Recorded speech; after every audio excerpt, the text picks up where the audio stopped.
විශේෂයෙන්ම මේ වෙද්දී රජයක් විදිහට නව ජනාධිපතිතුමා පත් කර ගැනීමෙන් පසුව ඊයේ දවසෙත් අපි සාකච්ඡා කළා විශාල වැඩසටහන් ගණනාවක් ජනතාවට අත්‍යවශ්‍ය ආහාර අත්‍යවශ්‍ය කෘෂි කර්මාන්තයට අවශ්‍ය කරන පොහොර ඒ වගේම වෛද්‍ය ශාස්ත්‍රයේ රෝහල් වලට අවශ්‍ය කරන ඖෂධ ඒ වගේම ඉන්ධන ඒ වගේම විදුලිය කියන කරුණු කාරණා මූලික කරගෙන මේ ජනතාවට මේ සේවාවන් කඩිනමින් සම්පාදනය කරන්න දැනටමත් පොහොර සහ ඉන්ධනවල සහ ගෑස්වල ඒ ගැටලුකාරී තත්ත්වය විසඳෙමින් පවතින වෙලාවක්.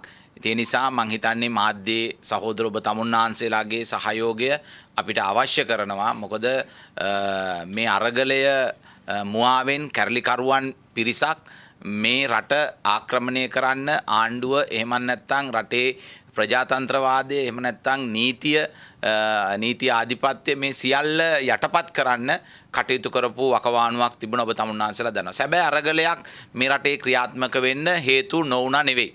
අපේ රටේ තිබිච්ච ආර්ථික තත්ත්වය මත අපිට අත්‍යවශ්‍ය ද්‍රව්‍ය ලබා ගැනීමට විදේශ විනිමයේ තියෙන ගැටලුව නිසා අපි ඒකට මුහුණ දුන්නා. හැබැයි ඒක කළමනාකරණය කර ගැනීම සඳහා ජනතාවගේ සහයෝගයත් ඒ ඉවසීමත් ඒ සියලු දේ අපි බලාපොරොත්තු වුණා. ජනතාව ඒ ඉවසීම ඒ අනුව කටයුතු කරා. හැබැයි කැරලිකාර දේශපාලන පක්ෂ සහ යම් යම් කණ්ඩායම් වලට අවශ්‍යතාවයක් තිබුණා මේක දඩමීමා කරගෙන ඒගොල්ලන්ගේ දේශපාලනය මේ අරගලයේ ඇතුළට ගේන්න. අද අපි දකිනවා අරගලය සම්පූර්ණයෙන් නිර්වත් වෙලා තියෙනවා. ඒ නිර්වත දැන් සමාජයට පේනවා.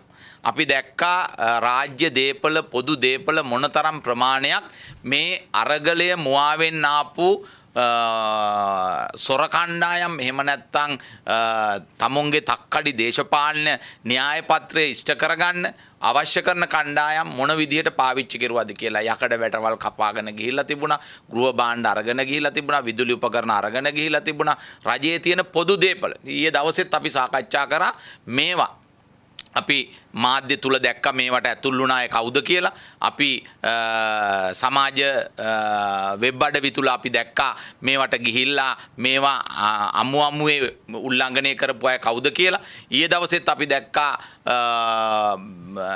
ඒ කරපු ක්‍රියාකාරකම් වලට සම්බන්ධ වෙච්ච අය රට හැරදාලා හොර රහසේම වෙස් වලාගෙන මේ රටින් යන්න සූදානම් වෙනවා. ඒ වගේ මේවට නායකත්වය දීපු අය අද අරගලයේ හිටපු සැබෑ වුවමනා කරන ඒ අරගල කරුවන්ගේ පිටින් ඇවිල්ලා තමුන්ගේ න්‍යාය පත්‍රයේ ක්‍රියාත්මක කරගන්න ආපු ජනතා විමුක්ති පෙරමුණ, ඒ වගේම පෙරටුගාමි පක්ෂය, ඒ වගේම අන්තර් විශ්වවිද්‍යාල ශිෂ්‍ය සංඝ මෙන්න මේවල තිබුණේ වෙනත් වුවමනාවක්.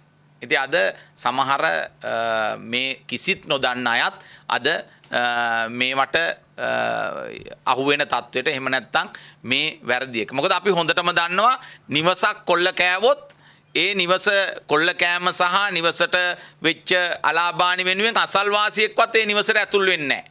ඇයි ඇඟිලි සලකුණු තියෙයිද දන්නේ නැහැ, පාසටහන් තියෙයිද දන්නේ නැහැ, මොන ආකාරයේ ඒ අවශ්‍ය කරන නීතිමය කටයුතු වලට අවශ්‍ය කරන දේවල් තියෙයිද දන්නේ නැහැ. මේවට ඇතුළුනේ ජනාධිපති ලේකම් කාර්යාලයේ තියෙන වටිනාකම නොදන්නාසේ. ඒ වගේම අග්‍රාමාත්‍ය ලේකම් කාර්යාලයේ තියෙන වටිනා කියන ලියකියවිලි ගැන ඒ වගේම වටිනා කියන දේවල් ගැන නොදන්නාසේ. ඒ නිසා අපි ජනාධිපතිතුමාගෙනුත් ඒ වගේම ගරු අග්‍රාමාත්‍යතුමාගෙනුත් අපි කිව්වා ඒ වගේම ආරක්ෂක ලේකම්වරයාට මේවා සම්බන්ධයෙන් කඩිනමින් පරීක්ෂණ කරලා ඒ අය මොකද නැවතත් දැන් ඒ කතා කරගෙන යනවා ඊළඟ 9 වෙනිදා තමයි කියලා.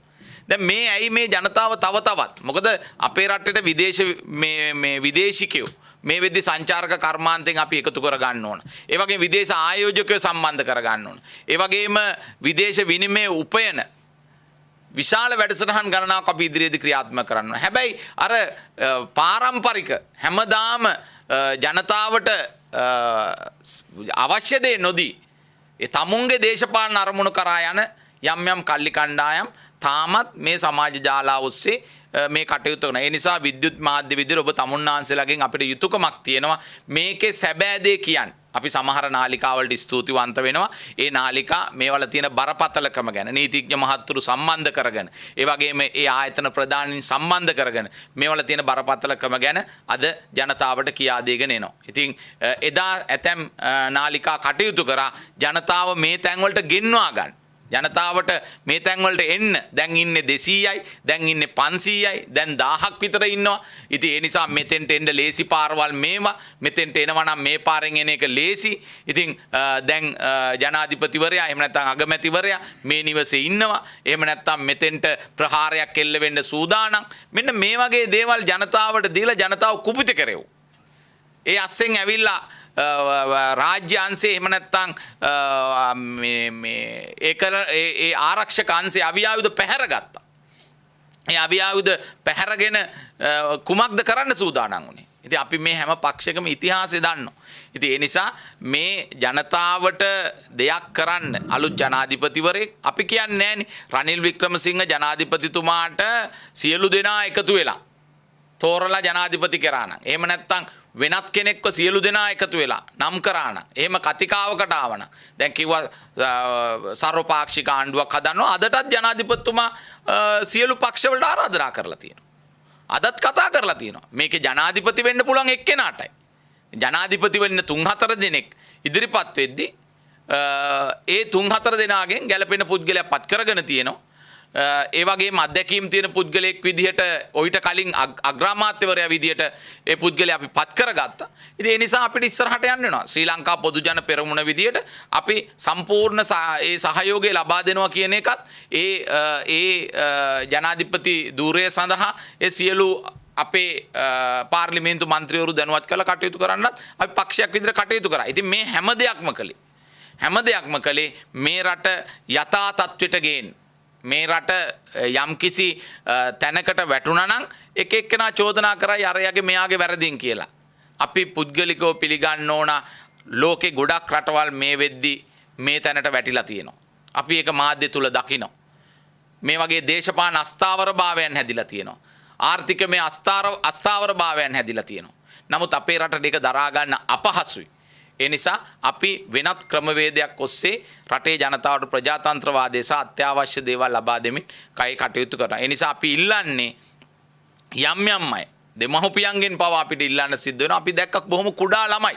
මම හිතන්නේ වයස අවුරුදු 15 20 25 තරුණ ළමයි මේවට සම්බන්ධ කරලා තිබුණා. මේ අරගලයට ගෙනල්ලා දාලා තියෙනවා. විශ්වවිද්‍යාලේ ඉගෙනගෙන කඩිනමින් උපාධිය අරගෙන සමාජයට රටට දෙයක් කරන්න ඕන අය මේකට ඇදලා දාලා තිබුණා. ඒ නිසා ආගමික නායකයින්ට අපි කිව්වා. අපි අදත් කියනවා මේ අපරාධේ කරන්න එපා. ඒ නිසා දැන් ඊළඟ 9 එනකම් බලාගෙන අපි දකිනවා පක්ෂ විදිහට දේශපාලන කණ්ඩායම් විදිහට ගම්වලට ගිහිල්ලා ගම්වල සංවිධානයගත වෙනවා. ඒ ආසන්නම නගරෙට එන්න කියනවා. දැන් අපි දැක්කා එදා පොල්දුව මන්සන්දියට ඇවිල්ලා සුනිල් හඳුන්නෙත්ති, ලාල් කාන්ත් මේ සියලු දෙනා ආරාධනා කරා එන්න. දැන් අන්තිම සටනේ අපි ඉන්නේ. අපි ඇවිල්ලා මේ පාර්ලිමේන්තුව වටලන්න ඕන. අපි මේක අල්ල ගන්න ඕන. ඉතින් පාර්ලිමේන්තුවට 25ක් 30ක් ගෙනාපු පක්ෂයක් පාර්ලිමේන්තු මන්ත්‍රීවරු 3 දෙනෙක් දක්වා බංකොලොත් වෙච්චහම ඒක ආපහු මේ ජනතාව විසින් ජනතාවගේ පීඩනයට හදාගත්තු අරගලය මුවාවෙන් ආයේ මේකට කඩාපාත් වෙලා මේක කඩා බිඳ දාලා පාර්ලිමේන්තුව මේගොල්ලෝ පාර්ලිමේන්තුවට ඇවිල්ලා දිවුරුම් දෙන්නේ කොහොමද?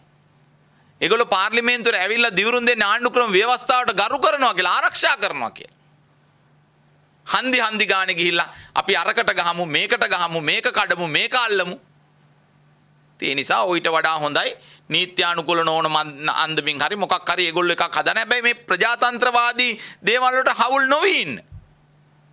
ප්‍රජාතාන්ත්‍රිකව යම් කිසි දෙයක් දිනා ගන්න නම් එයාලට පුළුවන් ගමට ගිහිලා ඕන දෙයක් කතා කරලා ඒ ජනතාව හදා ගන්න. ඒ නිසා මේ යම් අයගේ වමනාවන් බංකොලොත් දේශපාලන පක්ෂවල වමනාවන් ඉටු කරන්න ආගමික නායකයෝ, ඒ වගේම සිවිල් සංවිධානවල, ඒ වගේම තරුණ කණ්ඩායම්, දෙමව්පියෝ බොහොම විමසිලිමත් වෙන්න. දැන් අදාර අපි ඊයේ දවසේ දැක්ක සිදුවීමෙත් ඒ තරුණ ළමයි ගේ අද දෙමව්පියෝ එහෙමත් නැත්නම් ඥාතීන් ඉතින් ඒ ඇයි රට දාලා දුවන්නේ? ওই පක්ෂවලට පුළුවන් එකතු වෙලා ඒගොල්ලන් ආරක්ෂා කරගන්න. මේගොල්ලන්ව මෙතෙන්ට එවපු අයට පුළුවන් ඒගොල්ලෝ වෙනුවෙන් ඉදිරිපත් වෙන්න. අද කාත් කවුරුත් නැහැ. ඒ නිසා දෙයක් කරද්දී පිරිසක් ඉන්න පුළුවන්. හැබැයි නීතිය ඉටු වෙද්දී බොහෝ දුරට තමුන් තනි වෙනවා. ඉතින් ඒ නිසා මේ රට අපි පරිගැනීම් වලට එහෙම නැත්නම් මර්ධනයට ලක් කරනවා නෙමෙයි. හැබැයි මේ රටේ නීතිය ක්‍රියාත්මක වෙන්න ඕන. ජනාධිපති ලේකම් කාර්යාලයට අග්‍රාමාත්‍ය ලේකම් කාර්යාලයට ජනාධිපති මන්දිරයට නිල නිවසට ඒ තියෙන ඓතිහාසික පසුබිමට යම්කිසි කෙනෙකුට තර්ජනයක් එල්ල කරන්න පුළුවන් කියන්නේ සිවිල් සමාජයේ සාමාන්‍ය පුද්ගලයෙක්ගේ ගෙදරකට විදුහල්පතිවරයෙක්ගේ හමුදා නිලධාරියෙක්ගේ උසස් නිලධාරියෙක්ගේ සාමාන්‍ය කෙනෙක්ගේ නිවසට කුමන කාරණාවක් අද අපි දකිනවා අපේ ක්‍රියාන්විතයේ එහෙම නැත්නම් අපේ ආරක්ෂක අංශවල ඉන්න ඒ සහෝදර මේ හමුදා නිලධාරීන්ට පොලිස් නිලධාරීන්ට ත්‍රිවිධ හමුදාවයට අද සමහර සමාජ දාලා ඔස්සේ මේ තර්ජනය කරන අන්දම තමුන්ගේ දරුවට අධ්‍යාපනය දෙන්නේ නැහැ කියලා කියනවා. බෙහෙත් ටිකක් ගන්න රෝහලට එන්න එපා කියනවා. හැබැයි මතක තියාගන්න හැම වෛද්‍යවරයෙක්ම ওই මානසිකත්වේ නැහැ. හැම ගුරුවරයෙක්ම ওই මානසිකත්වේ නැහැ. අතලොස්සක් ඔන්න ඔය පක්ෂවලට සම්බන්ධ වෙච්ච ගුරුවරු සහ ඔය වෛද්‍ය ශාස්ත්‍රයේ සහ සමහර පාදඩ දේශපාලන අවශ්‍යතාවයන් ඉෂ්ට කරගන්න ඕන කරන කල්ලි කණ්ඩායම් මෙහෙම කරන්නේ. කන්දක් නාය ගියාම ගම් වතුරක් ආපුවාම සුලි සුළඟක් ආපුවාම සුනාමියක් ආපුවාම ව්‍යසනයක් ආපුවාම දෙවිවරු ඒක හදවතින් අපි හැමදාම කතා කරනවා. හැබැයි සමහර අයගේ වමනාවට ඒගොල්ලන් අද බොහොම සිල්ලර තැනට දාන්න උත්සාහ කරනවා. මං හිතන්නේ නෑ මේ රටේ ජනතාව දේශපාලඥ අපිටත් වඩා අද මේ රාජකාරී කරන අපි දැක්කනේ කොවිඩ් උවදුර කාලේ මොනතරම් වගකීමකින් මේක තමුන්ට ශරීරගත වෙයි කියන ඒ බැරෑරුම් තත්ත්වයේ තියෙද්දි පවා ඒගොල්ලෝ ඉදිරිපත් වෙලා උදව් කරා. රෝහල් තැනුවා. ඒ නිසා ඒ ආරක්ෂක අංශවල සියලු දෙනාට මේ රටේ ජනතාවගේ තියෙන ආදරේ නැති කරන්න හම්බෙන්නේ නැහැ. ගෞරවේ නැති කරන්න හම්බෙන්නේ නැහැ. ඒ නිසා සමහර ඩයස්පෝරාවන්ට දෙමළ ඩයස්පෝරාවන්ට සම්බන්ධ වෙච්ච සමහර LTT න්‍යාය පත්‍රය ක්‍රියාත්මක කරගන්න බැරුව ගිය කල්ලි කණ්ඩායම් විශාල විදියට මුදල් වියදම් කරලා මේ අපේ ආරක්ෂක අංශවලට යම් විදියට ප්‍රහාරයන් එල්ල කරන්න උත්සාහ කරනවා ඇති. හැබැයි ජනාධිපතිතුමාගේ ඉඳලා සමස්ත රජය ශ්‍රී ලංකා පොදු ජන පෙරමුණත් අපි රණවිරුව සහ ඒ සියලුම රාජකාරිවල නියැලෙන සියලුම දෙනා ආරක්ෂා කරගන්න අපි ඕන වෙලාවක පෙනී හිටිනවා. ඒ නිසා ඒ ගෞරවය ඒ අපේ රටවැසිය තුල ඇති වෙලා තියෙනවා. ඒක උතුරේ නැගෙනහිර දකුණේ කියලා වෙනසක් නැහැ. ඉතින් ඒ නිසා අපි කියන්නේ මේ වෙලාවේ රටට ඉස්සරහට යන්න කරුණා කරලා ඉඩ දෙන්න. ප්‍රජාතාන්ත්‍රික විරෝධී දේවල් සිද්ධ වෙනවා නම් ඒව වෙනුවෙන් කතා කරන්න. හැබැයි තෙල් ටික පරක් වෙච්චාම ගෑස් ටික පරක් වෙච්චාම ඒක ආයුධයක් කරගෙන මහ පාරට ඇවිල්ලා කැරැල්ලක් ඇති කරලා මේ රට කඩා බිඳ දාන්න කටයුතු කරන්න එපා කියන පණිවිඩය තමයි ඔබ තමුන්නාන්සලා හරහා දෙන්නේ. ඉතිහාසයේ කිසිම ආණ්ඩුවක් අත්විඳපු නැති බැරෑරුම් අත්දැකීම් ගණනාවක් අත්විඳපු ආණ්ඩුව තමයි මේ ආණ්ඩුව. පාර්ලිමේන්තු ජීවිත ගත්තම අපි නවක മന്ത്രിවරු විදිහට කිසිම පාර්ලිමේන්තු മന്ത്രിවරයෙක් අත්විඳපු නැති අත්දැකීම් සම්භාරයක් ලබන්න ලැබිච්ච පාර්ලිමේන්තුවක් විදිහට තමයි අපි මේක දකින්නේ. රාජ්‍ය නායකයෝ ගත්තත් එහෙමයි. කිසිම රාජ්‍ය නායකයෙකුට අත්විඳින්න අත්වෙච්ච නැති ඉරණමක් තමයි ගෝඨාභය රාජපක්ෂ ජනාධිපතිතුමාට ඇති වුණේ. එතකොට මේ සියල්ල මේ ඇතිවීමේදී ඉතිහාසය ඉඳලා අරගෙන බැලුවම ඉතිහාස කතාවට වඩා වර්තමාන කතාව ඉතාම වෙනස්. අරගලය ගත්තත් අපි 88 89 ගැන කතා කරත් 70 ගණන් වල කතා කරත් සිරිමාව මෙතිනියගේ කාලේ හාල් පොල්ල මිරිස් පොල්ල ගැන කතා කරත් ඒ සියලුම තත්ත්වයන් වලට වඩා වෙනස් තත්ත්වයක් තමයි අද වෙනකොට බිමේ තියෙන්නේ. ඒතකොට හැබැයි මේ බිමේ ප්‍රශ්න ටික තවමත් විසඳිලා නැහැ. තවමත් අපි පිළිගන්නවා සැබෑ අරගලය. මේ අරගලය වර්ග කරනකොට සැබෑ අරගලය අපි අඳුනා ගන්න ඕන. සැබෑ අරගලය තිබුණේ ගෑස් ප්‍රශ්නේ සම්බන්ධව. සැබෑ අරගලය තිබුණේ තෙල් ප්‍රශ්නේ සම්බන්ධව. සැබෑ අරගලය තිබුණේ කිරිපිටි ප්‍රශ්න සම්බන්ධව. සැබෑ අරගලය තිබුණේ පොහොර පිළිබඳව. ජීවත් වීමේ අර්බුදය. එතකොට මේ සැබෑ අර්බුදය සැබෑ අරගලය සාධාරණයි. ඒක අපි හැමදාම කිව්වා. මේ අරගලයේදී ජනතාවගේ පැත්තේ ඉඳගෙන මේ මගේ ගෙදර ගත්තත් මේ කියන සෑම කාරණාවක් තුළම මේ අරගලේ මගේ නෝනක් ඉන්නවා. මගේ අම්මා ඉන්නවා. මගේ ඥාතිවරු ටික ඉන්නවා. ඒක සැබෑ අරගලයක්. තමන්ගේ දරුවට කිරිපිරි ටික නැති වෙනකොට, තෙල් ටික නැති වෙනකොට, ගෑස් ටික නැති වෙනකොට, ෆ්ලැට් වල ඉන්න අයට පැය 4 5 10 12 විදුලිය කපනකොට ඒ ප්‍රශ්න ටික ආවා. එතකොට ඒකේ අවසාන චෝදනාව මේ පාර්ලිමේන්තුව නියෝජනය කරන മന്ത്രിවරු 225 තමයි චෝදනාවක් විදියට ආවේ. ඒ අරගලයේදී ඒ අය බොහොම සාමකාමී විදියට මේ කටයුතු ටික කරගෙන ආවා. හැබැයි ඒකෙදි මැදදී යම්ම කණ්ඩායම ලිල්ලීමක් තිබුණා ආණ්ඩුව ඉවත් වෙන්න. 225ම ඉවත් වෙන්න. මුලින්ම ආපු ස්ලෝගන් එක තමයි ගෝට ගෝ හෝම් කියලා. ජනාධිපතිතුමාට අයින් වෙන්න කියලා කිව්වා. එතකොට ඒකේ ප්‍රතිඵලයක් විදියට ආණ්ඩුවේ ඇමතිවරු අස් වුණා. ඊට පස්සේ හිටපු අතිගරු ජනාධිපති, හිටපු අග්‍රාමාත්‍ය, අපි බොහොම ආදරය කරන නායකයා මහින්ද රාජපක්ෂ මැතිතුමා ඉවත් වුණා. අවසානම ප්‍රතිඵලයේ විදියට අරගලයේ ඌමනාව කියලා ගෝඨාභය රාජපක්ෂ ජනාධිපතිතුමා සීරීමක්වත් කරන්නේ නැතුව රටේ ජනතාවට තමන්ගේ උත්තරීතර තනතුර කවුද ජනාධිපති තනතුරකින් ඉල්ලාස් වෙන්නේ? හැබැයි මේ රටේ ජනතාව ලේවගුරකට දාන්නේ නැතුව ගෝඨාභය රාජපක්ෂ ජනාධිපතිතුමාත් ඉල්ලාස් වෙලා ගියා. දැන් එහෙම ගියාම රටේ ජනතාව සැබෑ අරගල කරුවන් බලාපොරොත්තු වුණේ මේ ආණ්ඩුවට බැරි, මේ ඇමතිවරුන්ට බැරි, මේ අගමැතිතුමාට බැරි, මේ ජනාධිපතිතුමාට බැරි කිරිපිටි ටික, තෙල් ටික, ගෑස් ටික, පොහොර ටික, විදුලිය අඛණ්ඩව ලබා දීමේ වැඩපිළිවෙල කරන්න පුළුවන් කියලා. හැබැයි විශේෂයෙන් අපි මතක් කරන්න ඕන මේ සෑම කාරණාවකටම අපිට මේ ඩොලර් ප්‍රශ්නය බලපෑවා. ඉතින් ඒ නිසා දැන් අපි බොහොම රටවැසියන්ගෙන් බොහොම කාරුණිකව ඉල්ලන්නේ සැබෑ අරගලයේ තිබුණු මානසිකත්වය. ජනාධිපතිතුමාගේ අතින් අඩුපාඩුවක් වුණා කිව්වනම්, අගමැතිතුමාගෙන් අඩුපාඩුවක් වුණා කිව්වනම්, කැබිනට් මණ්ඩලයෙන් අඩුපාඩුවක් වුණා කිව්වනම් හරි දැන් ඒ සියල්ල ඉවරයි. හැබැයි අලුතෙන් අපි අරගලකරුවන්ගෙන් ඇහුවා එවකට හිටපු ජනාධිපතිතුමාව ඉවත් කරගත්තම කාවද ගේන්නේ? ගේන කෙනා ගැන අපි කතා කරන්නේ නැහැ. අපිට ඕන ගෝඨාභය යවා ගන්න. හරි ගෝඨාභය ජනාධිපතිතුමා යනකොට ප්‍රජාතන්ත්‍රවාදීව මේ රටේ ව්‍යවස්ථාවට අනුව ඔන්න වර්තමාන ජනාධිපතිවරයෙක් පත් වෙලා තිනවා. ජාත්‍යන්තරයට කතා කරන්න පුළුවන්. පාර්ලිමේන්තු 134ක බහුතර ඡන්ද බලය ඒක මම හිතන්නේ මේ වෙනකොට තව වැඩි වෙලා තියෙනවා. ඔන්න නව විධායක ජනාධිපතිවරයෙක් තවත් වසර දෙකමාරකට අතිගරු ජනාධිපති රනිල් වික්‍රමසිංහ මැතිතුමා ජනාධිපතිතුමා වශයෙන් අලුතෙන් පත් වෙලා තියෙනවා. පාර්ලිමේන්තුවේ අධ්‍යක්ෂකම් සම්භාරයක් තියෙනවා. දිනේෂ් ගුණවර්ධන මැතිතුමා පාර්ලිමේන්තුවේ අග්‍රාමාත්‍යවරයා බවට පත් වෙලා තියෙනවා. දැන් කැබිනට් එක අලුතෙන් පත් කරනවා. සර්වපාක්ෂික ආණ්ඩුවකට ආරාධනා කරලා තියෙනවා. සජිත් ප්‍රේමදාස මහත්තයට ආරාධනා කරලා තියෙනවා. ඩලස් අරාපෙරුම් මහත්තයට ආරාධනා කරලා තියෙනවා. ජනතා විමුක්ති පෙරමුණට ආරාධනා කරලා තියෙනවා. දැන් මේ සියලු දෙනාටම එකට එකතු වෙලා. දැන් ගෝඨාභය ජනාධිපතිතුමාට යන්න කිව්වා. මහින්ද මහත්තයට යන්න කිව්වා. බැසිල් රාජපක්ෂ මහත්තයට යන්න කිව්වා. ඇමතිවරුන්ට යන්න කිව්වා. මේ ඔක්කොම ටික ගියා. දැන් අලුතෙන් ආවිල්ලා තියෙද්දිත් තවමත් අවස්ථාවාදී අරගල කරුවන් මේ අරගලේ වර්ග කරගන්න සැබෑ අරගල කරුවෝ මෙතන ඉන්නවා. අපේ ඉන්දිකන්දුද්ද ඇමතිතුමා කිව්වා වගේ අරගලේ ඇතුලේ අරගලේ මුවාවෙන් ඉන්න කැරලි කරුවෝ ඉන්නවා. ඒ වගේම තමයි අවස්ථාවාදී දේශපාලන බලලෝභී කණ්ඩායම් ඉන්නවා. කිසිම දවසක ඡන්ද බලයෙන් ජනාධිපති වෙන්න බැරි සමහර තනි පුජ්‍යලයෝ මේ පාර්ලිමේන්තුවේ බලය අල්ලගෙන ජනතාව උසිගන්වලා එකරයකින් ජනාධිපති වීමේ සීන මැව්වා, සූට් මැව්වා. ඒ වගේම තමයි පෞද්ගලික තරහ පිරිමාන කණ්ඩායම් හිටියා. දැන් අපේ ගෙවල් වලට ගහනකොට මම බොහොම පැහැදිලිව කියන්නේ මම පෞද්ගලිකව බණ්ඩාරවැල මගේ නිවසට අරගල කරුව ගැහුවේ නැහැ. මගේ නිවසට ගැහුවේ පෞද්ගලික ප්‍රශ්න. පෞද්ගලික දේශපාලන ප්‍රශ්න.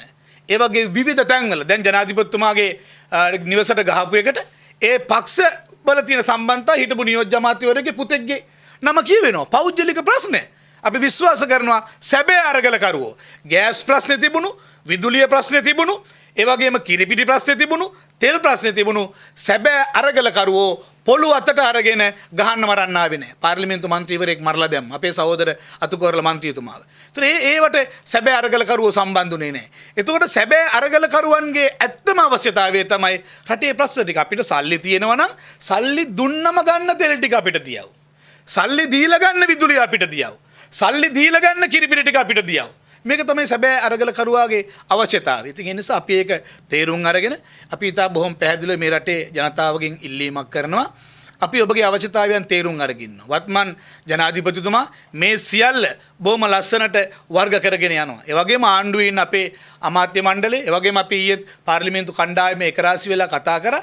ඒ පාර්ලිමේන්තු කණ්ඩායම රැස්වීමේදී අකුරක් නෑර කතා කරේ තෙල් ප්‍රශ්න විසඳන්නේ කොහොමද? තෙල් ටික අඛණ්ඩව යවන්නේ කොහොමද? තව කොච්චර කාලයක් පෝලිං වල තියන්න වේවිද? කිරිපිටි ප්‍රශ්න විසඳන්නේ කොහොමද? ගෑස් ප්‍රශ්න විසඳන්නේ කොහොමද? පොහොර ටික ගෙනාවු පොහොර ටික නියමාකාරයෙන් බෙදා හරින්නේ කොහොමද? ඒකට മന്ത്രിවරු වගකීමක් ඇතුව කොට්ටාස වලට බෙදා වෙන් කරන්නේ කොහොමද? කමිටු ටික හදන්නේ කොහොමද? පැය ගාණක් අපි මේ සම්බන්ධව කතා කරා. ඒ නිසා අපි බොහොම පැහැදිලිව රටේ ජනතාවටත් මතක් කරනවා දැන් ඇති.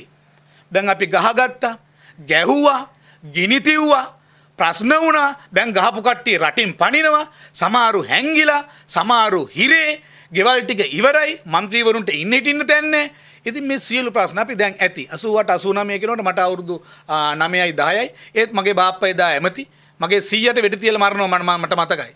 ඒවා අපි අත්විඳපු අය. ඒ කාලෙට යන්න අපි කවුරුවත් කැමති නැහැ. ඉතින් හැබැයි අපේ රටක නීතියක් තියෙනවා. දැන් අද දවසේ හදිසි නීතිය අපි පනත පාර්ලිමේන්තුවට ගෙනල්ලා දීර්ඝ කිරීමේදී විවිධ අය චෝදනා කරන ඇයි හදිසි නීතිය දීර්ඝ කරගන්නේ. හදිසි නීතිය ජනාධිපතිවරයාට ව්‍යවස්ථාවෙන් හදිසි නීතිය කියලා එකක් දීලා තියන්නේ ඇයි?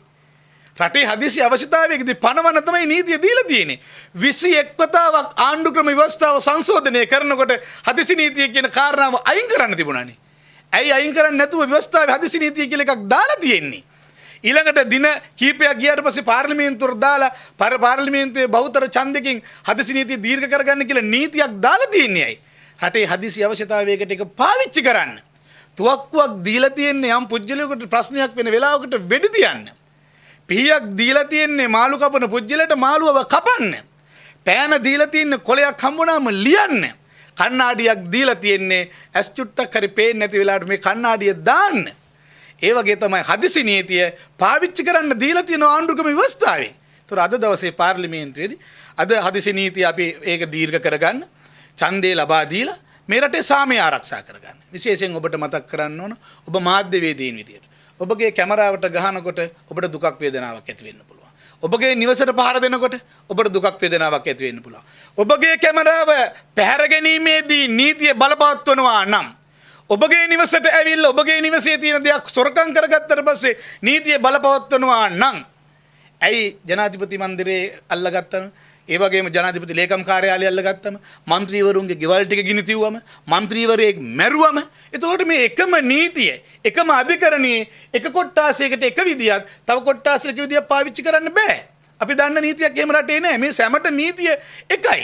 ඉතින් ඒ නිසා මේ නීති අනපනක් දීලා තියෙන අවශ්‍ය වෙලාවට පාවිච්චි කරන්න. ඉතින් ඒ නිසා අපි රටේ ආදරණීය ජනතාවට මතක් කරනවා වර්තමාන අතිගරු ජනාධිපතිතුමා අගමැතිතුමා ප්‍රධාන අපි ආණ්ඩුව පළවෙනිම කාරණාව තමයි නීතිය ස්ථාපිත කිරීම.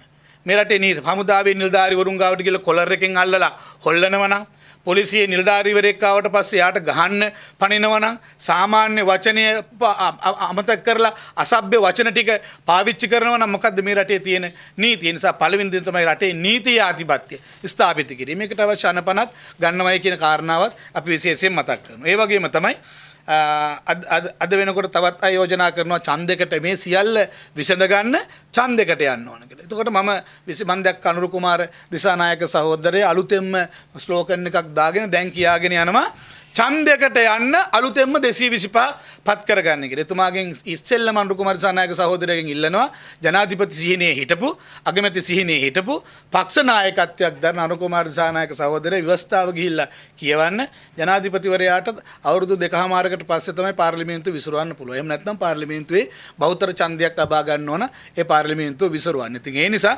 පාර්ලිමේන්තුවේ 225 ඇතුලේ යම් මෙහා කර ගැනීම තුළ මේ ප්‍රශ්න විසඳ ගන්න පුළුවන් කාලරාමුවක් අපිට ලබා දීලා තියෙන නිසා ඡන්දයකට යන සුදුසු පරිසරය. දැන් කොරෝනා නැවත රෝගය උත්සන්න වෙලා සමහර තැන් වලින් අපිට මරණ වාර්තා වෙනවා. ජනතාව තෙල් පෝලිං වල, ජනතාව ගැටලු වල, එහෙන් මූල්‍ය අර්බුදේ. එහෙම තියෙද්දි අපිට ඡන්දයකට යන්න පුළුවන්ද කියන කාරණේක තමයි මම කිව්වේ. සැබෑ අරගල කරුවාගේ මතය ඕක නෙමෙයි.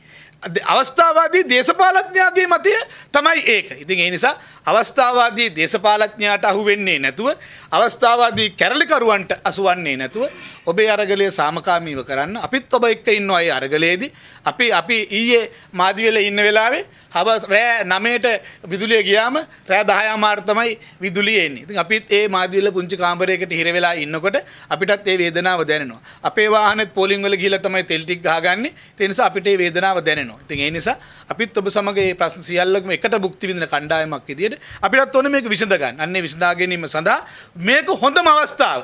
කොරියාව වගේ රටවල්, ජපානය වගේ රටවල් මේ වගේ වැටුනම කුලල් කන්නේ නැතුව එකිනෙකා මරා ගන්නේ නැතුව අවස්ථාවාදී දේශපාලනය ඉස්මතු කරගන්නේ නැතුව ජාතිවාදය ඉස්මතු කරගන්නේ නැතුව සියලු දෙනා එකට ඒක රාශී වෙලා රටේ නිෂ්පාදනය වැඩි කරගෙන රුපියල් හෙව්වට වැඩක් නැහැ. අපි ඩොලර් හොයන්න ඕන. පුළුවන් තරම් පිටරටට යන්න පුළුවන් අය පිටරට රැකියාවන් සඳහා පිටරටට යන්න ඕන. ඒකට අවශ්‍ය කටයුතු ටික මේ වෙනකොට සූදානම් කරගෙන යනවා. ඩොලර් හොයන්න පුළුවන් නිෂ්පාදන ටික ගේන්න ඕන. යම් පුජ්‍යලයන්ගේ උසගැන්වීම තුළ ඩොලර් ලංකාවට එවන්න එපා. ඩොලර් ලංකාවට එවන්න එපා කියවම එහෙ වෙනම සංවිධාන හදලා අපි ලංකාව ඩොලර් යවන්නේ නැහැ කොහොම? අපි කොහොමද තෙල් ටික මිලදී ගන්නේ? අපි කොහොමද පොහොර ටික මිලදී ගන්නේ? ඒක නෙමෙයි වෙනවා. අපි ඔක්කොම එකට එකතු වෙලා ඊළඟට කියනවා ඒ සල්ලි ආවම දේශපාලඥයා හොරා කරනවා කියලා. පාර්ලිමේන්තු ගිණුමටද ඩොලර් දාන්නේ? එහෙම නැත්නම් മന്ത്രിවරයෙක්ගේ ගිණුමටද ඩොලර් දාන්නේ? ඒ තමන්ගේ පුතා රැකියාව කරනවා නම් අම්මට සල්ලි ටික එවන එක්ක මහජන බැංකුව හරහා ලංක බැංකුව හරහා ඊළඟට ඒගොල්ලෝ රුපියල් කරගන්නවා. කවුද කොහෙන්ද එහෙම හොරා කාලා තියෙන්නේ? ඒ නිසා මේ න්‍යායන් වරද්දොප එක තමයි මෙතන තියෙන්නේ. ඒ නිසා අපි එමෙනි පහත් තත්ත්වයට යන්නේ නැතුව Tamanට පුළුවන් එක ඩොලර් එකක්ද හොයලා දෙන්න පුළුවන්. Tamanට පුළුවන් අන්නේ සේවාව මේ වෙලාවේ රට වෙනුවෙන් කරන. මොකද දැන් මේ අපේ ජීවිත ගත්තත් බොහොම තව කෙටි කාලයයි. ඉදිරියේදී අනාගත දරු පරපුරට මේ රට ආරක්ෂා කරන්න වැටුණු තැනින් ගොඩ යාම සඳහා අපි ඔක්කොම එකතු වෙලා වැඩ කරන්න ඕනේ කියන කාලරාමුවක අපි ඉන්නේ. අන්න ඒකට එකතු වෙලා වැඩ කරමු කියන ආරාධනාව සියලු දෙනාටම කරමු. මන්ත්‍රීතුමා දැන් ඔබතුමාලා දැන් මාධ්‍ය හමු තියන්න ආරම්භ කළා තියෙනවා. දැන් පසුගිය කාලය පුරාවටම ශ්‍රී ලංකා පොදු ජන පෙරමුණේ මාධ්‍ය හමුව තිබුණේ නැහැ. දැන් දින කිහිපයක සිට මේ මාධ්‍ය හමු තියන්න පටන් ගැනීමත් සමග අපි දැකලා මේ සමාජ ජාලාවල ජනතාව ප්‍රකාශ කරන ඔන්න යලිත් වතාවක් පොදු ජන පෙරමුණේ හැංගිලා හිටපු මන්ත්‍රීලා ටික එළියට බහැලා කියලා. ඇත්තටම හැංගිලාද හිටියේ? නැති අපි අහන්නේ අපි මහජන නියෝජිතයෝ විදිහට ඇයි අපි හැංගෙන්නේ? දැන් අපේ දැන් ඔබතුමාගේ හරි කාගේ හරි ඔබතුමාලගේ මාධ්‍ය ආයතනයක හරි මොන හරි ප්‍රශ්නයක් වෙච්චාම වෙන තැනකට යන්න වෙනවනේ. දැන් මේ ආයතනේ අරගන්න බැරුව හිටියා. මම හිතන්නේ මාසයක් විතර. තාමත් රිපෙයාර් කරනවා. කොයි ඉතිහාසෙද පක්ෂ කාර්යාල වලට ගැහුවේ? පක්ෂ කාර්යාලයක් සාමාන්‍යයෙන් ඩාලිපාරේ තිබුණා ගැහුවේ නෑ. අපි දැක්ක අවුරුදු 60 70ක් තිබුණා. සිරිකොත තිබුණා අපි දැක්කේ නෑ ගහනවා. එතකොට මේ අපිට ඉන්න තැනක්, එන්න තැනක්, කතා කරන්න තැනක්. එහෙම තත්වයකට අර අපි දෙන්නම කතා කරපු මේ දේශපාලන කණ්ඩායම් වල තිබිච්ච පෞද්ගලික මේ උවමනාවන් වෙනුවෙන් ඒගොල්ලෝ පාවිච්චි කරලා තිබුණා. ඒ නිසා අපිට ඒ තැන් නිර්මාණ අපි පාර්ලිමේන්තුව ඕනම වෙලාවක අපි පාවිච්චි කරා. මාධ්‍ය වලට අපි ඕන වෙලාවකට ගිහිල්ලා සම්බන්ධ වෙනවා. ඔයගොල්ලන්ගේ ආයතනවල අපි ඒ තැන්වල කතා කරලා තියෙනවා. ඒ නිසා අපිට කිසිම අවශ්‍යතාවයක් නැහැ. අපිට තව ඉස්සරහට අවුරුදු දෙකමාරක් තියෙනවා කාලේ.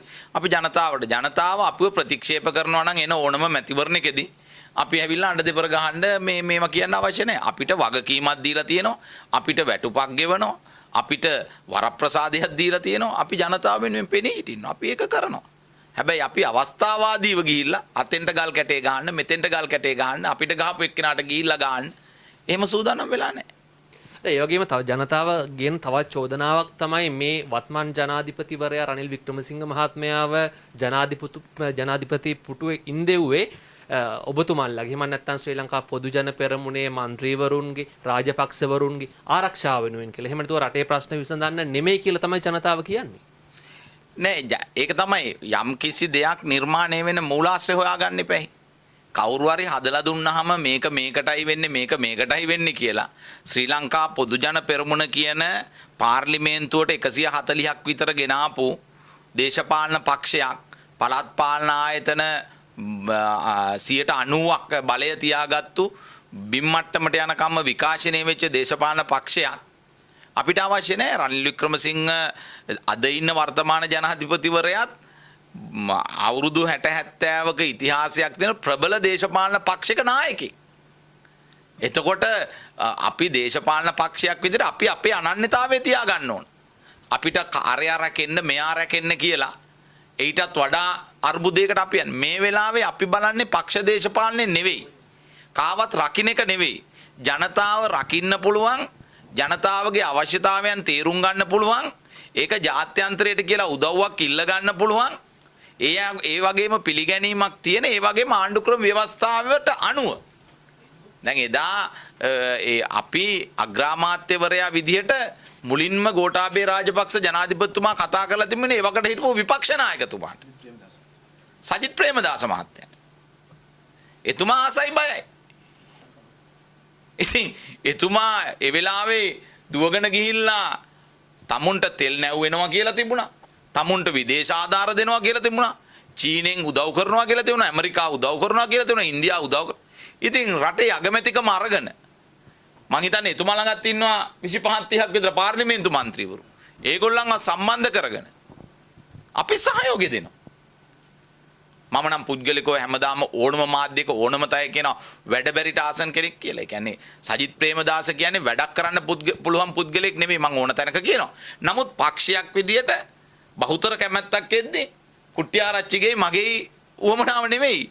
ඒ බහුතර කැමැත්තට ඉඩ දෙන්න ඕන. එහෙම එකතු වෙලා මේ කටයුතු කරන තැනක් පාර්ලිමේන්තුව සහ මේ අනුක්‍රමයක ඇති. ඒ නිසා කාවත් රකින්න කාවත් ආරක්ෂා කරන්න නෙවෙයි. එහෙමනම් සජිත් ප්‍රේමදාසේ දාගත්තා නම් ප්‍රශ්නේ තිබුණා. එදා ඒ වෙලාවේ රනිල් වික්‍රමසිංහ මහත්මයාට දෙවෙනි වර පළවෙනියෙන් විපක්ෂ නායකට ඊළඟට රනිල් වික්‍රමසිංහ මහත්තයා ආරාධනා කරාම එතුමා ඒක පිළිගත්තා. ඊට පස්සේ ආයේ සජිත් ප්‍රේමදාස මහත්තයා කියලා දුන්නා නෑ මටත් පුළුවන් මමත් කරන්නම්. එතකොට එක්කෙනෙකුට වචන එහෙම වචන දෙකක් කතා කරන්න බෑ දීලා ඉවරයි.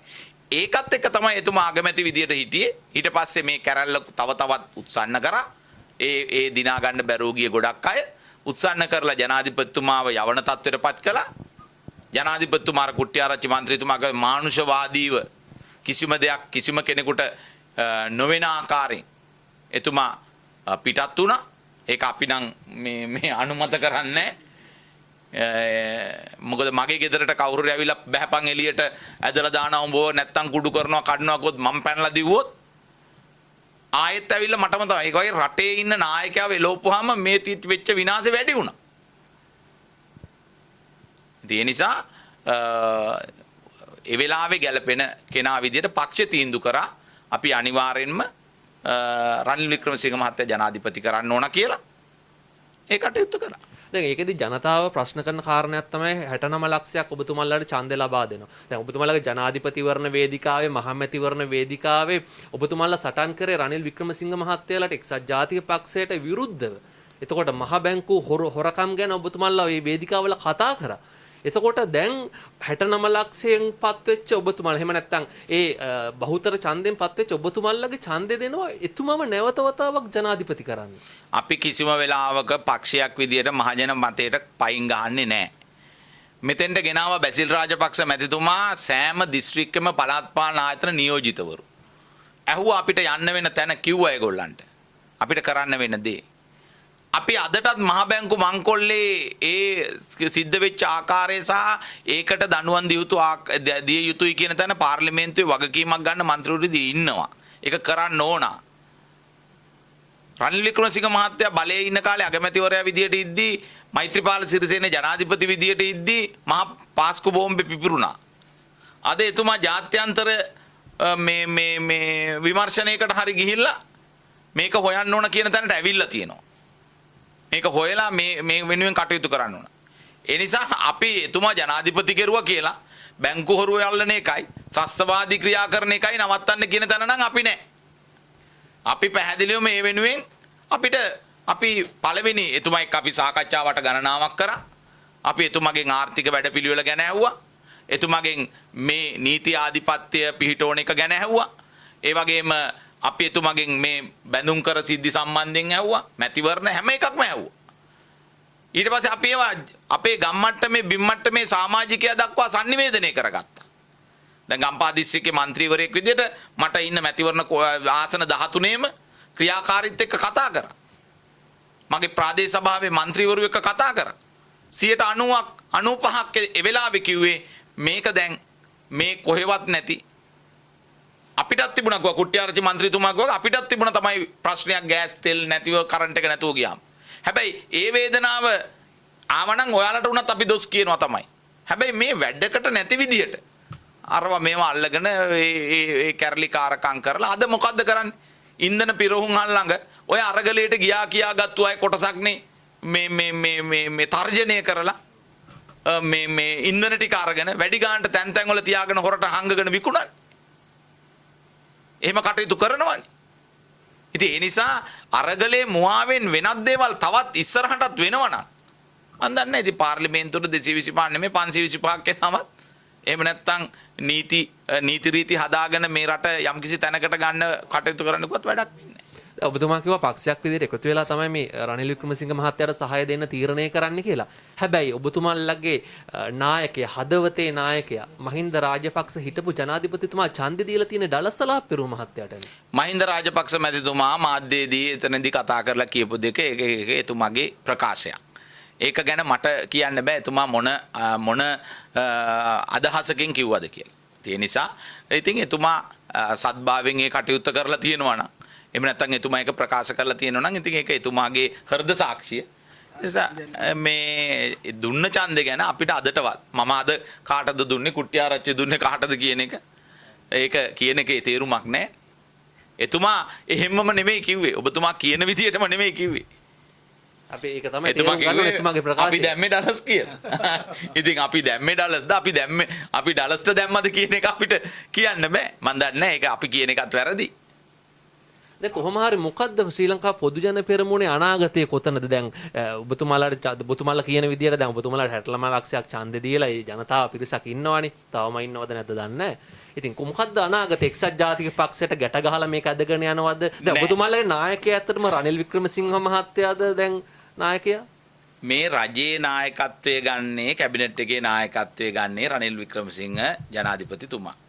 එතකොට රජයේ විදිහට ජනතාවට අවශ්‍ය කරන පහසුකම් දෙන්න ඕන වෙද්දී ඒව අවශ්‍ය කරන දේ එතුමා හරහා අපි දෙන්න ඕන. හැබැයි පක්ෂ කියන්නේ වෙනස්. පක්ෂ කියන්නේ වෙනස්. පක්ෂ නායකයා කවුද? ශ්‍රී ලංකා පොදු ජන පෙරමුණේ පක්ෂේ නායකයා කවුද? අදටත් ශ්‍රී ලංකා පොදු ජන පෙරමුණේ නායකත්වයේ තියෙන මහින්ද රාජපක්ෂ මැතිතුමාට ඒ වගේම පක්ෂ ප්‍රතිසංවිධානය කරන්න මේ වෙද්දි බැසිල් රාජපක්ෂ මැතිතුමා වැඩ කටයුතු කරගෙන යනවා. යම් තනතුරු අලුතෙන් පත් කරන්න සිද්ධ වෙලා තියෙනවා. නීතිමය කටයුතු තියෙනවා මැතිවරණ කොමිසමත් එක්ක සාකච්ඡා කරලා විසඳ ගන්න ඕනේවා. ඒ නිසා මේ පක්ෂය එහෙම හැල්ලු කරන්න මොකද මේ පක්ෂයේ බිම්මට්ටම දක්වා විකාශනය වෙලා තියෙන ආකාරය එක්ක ගත්තාම ජනතාව එහෙම තැනක නැහැ. නමුත් අපි මේ වෙලාවේ උත්සාහ කරන්නේ නැහැ කිසිම වෙලාවක අපි මේ පටු දේශපාලන අරමුණු අපේ පක්ෂය අපිට කෝට එක මෙහෙමයි කියන්නේ. අපි බලන්නේ මේ වෙලාවේ අවුරුදු 2කමාර ඉදිරි කාලේ අපි කොවිඩ් එකත් එක්ක යුද්ධ කරලා මේවැනි ආර්ථික අර්බුදයක් එක්ක යුද්ධ කරලා මේ වලින් මිදිලා ඒ ජනතාව එදා බලාපොරොත්තු වෙච්ච දේ කොහොම හරි ඒගොල්ලන්ට ලබා දෙන්න. දාලා පැනලා දුවන්න නෙවෙයි.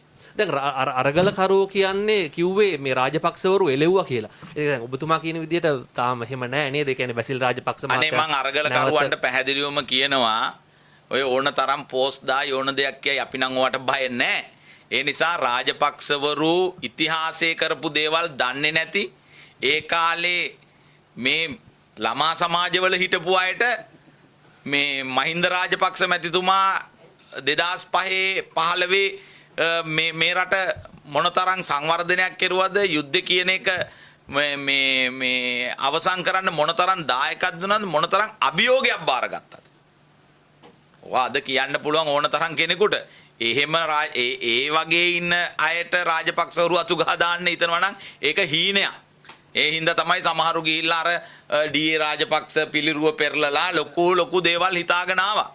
ඒ නිසා අපි වගකීමෙන් කියනවා අපි අදත් දේශපාලනය කරන්නේ රාජපක්ෂවරු මේ කඩේ යනවා නෙමෙයි එහෙම නැත්නම් අර මොකක්ද එකක් නෙමෙයි එතුමන්ලා මේ රටට කරපු අතිමහත් සේවාව වෙනුවෙන් තමයි අද අපි මේ කතා කරන්නේ. මම හිතුවා ඔබතුමාට මොන හරි කියන්න දෙයක් තියෙනවා වගේ ගැන.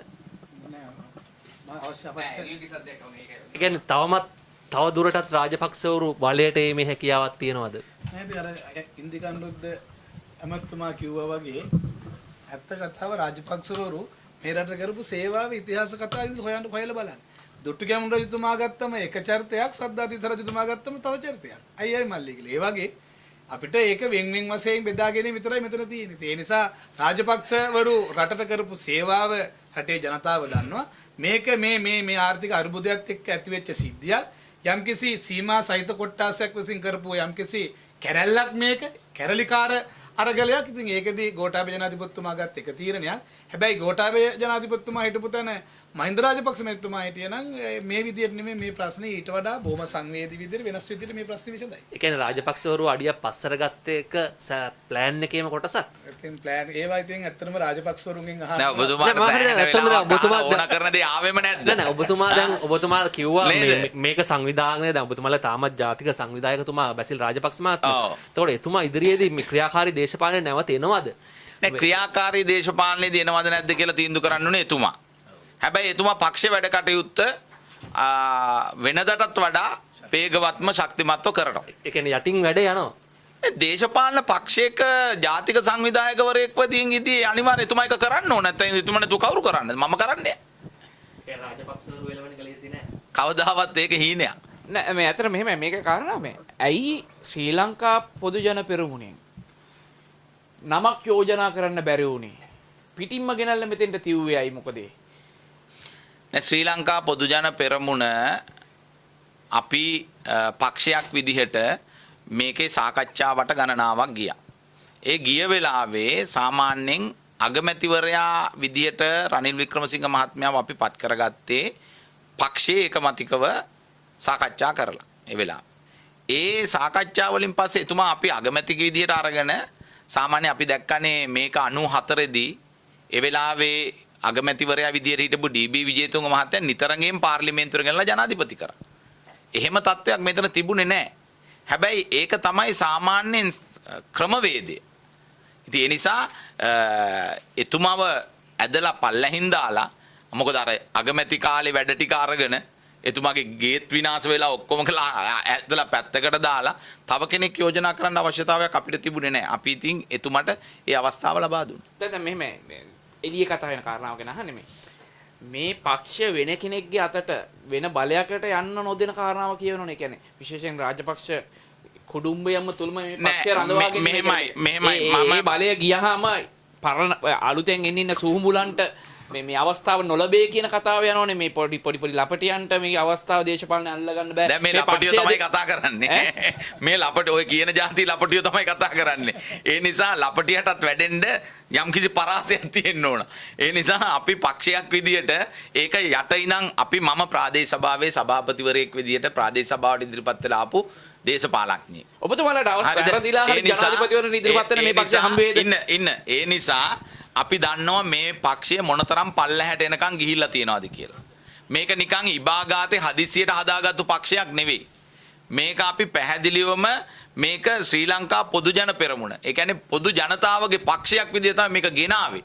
මේක යම් අය මේක කඩා බිඳ දාන්න දැන් ශ්‍රී ලංකා නිදහස් පක්ෂයට ඒ කාලේකව බණ්ඩාරනායක ගහ යට ඉන්නේ කියලා. බණ්ඩාරනායකවරු විතරයි කිව්වා. රනිල් වික්‍රමසිංහ මහත්තයාව එලවන්න බෑ කිව්වා එක්සත් ජාතික පක්ෂයෙන්. එහෙම කිව්වා. එහෙම කියන සමහර පක්ෂවල අද ඉන්නවා පක්ෂ නායකයෝ කියාගෙන ඒගොල්ලොත් සමුන්ගේ සීමාවට එහා පක්ෂය ඇතුළට වෙලා ඉඳලා තියෙනවා.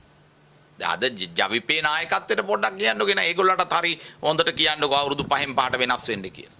දැන් පක්ෂ ගැන ඒ නිසා බිම්මට්ටමට ගිය පක්ෂයක් මේක කඩන්න නම් අන්න අර විදිහේ විස බීජ දාන්න ඕන එක එක්කෙනාගේ ඔළුවට ඔය කියන වගේ. ඒ කියන්නේ ඔයාලට එන්න පුළුවන් වෙයිද? රාජපක්ෂවරු විතරද මේක අල්ලන් ඉන්නේ කියලා. ඒව දාගන්න අපි සූදානම් නැහැ. අපි පැහැදිලිවම මේක බිම්මට්ටමේ ඉඳන් ගොඩ නගපු නිසා අපි වගකීමක් ගන්නවා. අපි පක්ෂයට මිනිස්සු බන්ධගෙන තියෙනවා. අපි සමාජිකත්වය දීලා තියෙනවා. අපි ඒගොල්ලන්ට වග කියන්න ඕන.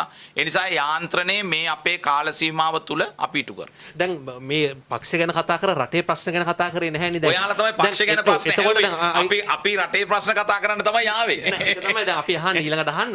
දැන් ඔබතුමාලා දැන් ජනතාවත් කියන ඔය අරගල කරුවොත් කියන හැමදෙනාම කියන කාරණාවක් තමයි ජනාධිපතිතුමා ඉවත් වුණා. එතකොට වෙනස් වුණ එක චරිතයක්නේ. එතකොට දැන් හිටපු කැබිනට් එකම තමයි මේ අනල අරගෙන නැවත වතාවක් මේක පත් කරලා තියෙන පාර්ලිමේන්තුවේ 225 ඇතුලේ. එතකොට මේ ෆේල් වෙච්ච පිරිසක් නැවත වතාවක් මේ වැඩේ කරන්න මේ ප්‍රශ්නේ විසඳන්න පුළුවන් වෙයි. තාම පෝලින් නෑ මේ තියෙනවානේ. අන්තර්කාලයට පමණයි පැහැදිලිවම කීවා ඔබතුමාලා අපිට මෙතෙන්ට එනවා වගේ හැමතැනම අපි දකින්නවනේ යනවා පාර්ලිමේන්තුවට. අද වෙද්දී විවෘතවම කියලා තියෙනවා සජිත් ප්‍රේමදාස මහත්මයාට සම්බන්ධ වෙන්න. ඒගොල්ලන්ගේ ආ ඉදිරිපත් කරන්න අමාත්‍යස්න ගැන කතා කරන්න. අද මම පත්‍රේ දැක අපි නම් ඉන්නේ නෑ කියලා. මේ තැටිය රත් වෙන කන්නේ මල්ලි ඉන්නේ ඇත්ත කතාව. මේ තැටිය රත් වෙන. ඒ කියන්නේ ඒගොල්ලෝ හිතන් ඉන්නවා හෙට මැතිවරණයට ගියොත් අපි ගොඩ කියලා. ජනතාව ගැන හිතන්නේ නැහැ. ඉතින් ඒ නිසා අපිත් ජනාධිපතිතුමාට කිව්වේ දැන් මේකට කාලය ඉක්මනට දීලා දැන් ඇති. දැන් ඒගොල්ලොන්ට ඕන නම් එකතු වෙලා ජනාධිපතිතුමත් එක්ක සම්බන්ධ වෙලා වැඩ කරන්න පුළුවන්. අපි වුණත් ඒකට පූර්ණ ආශිර්වාද දීලා තියෙනවා.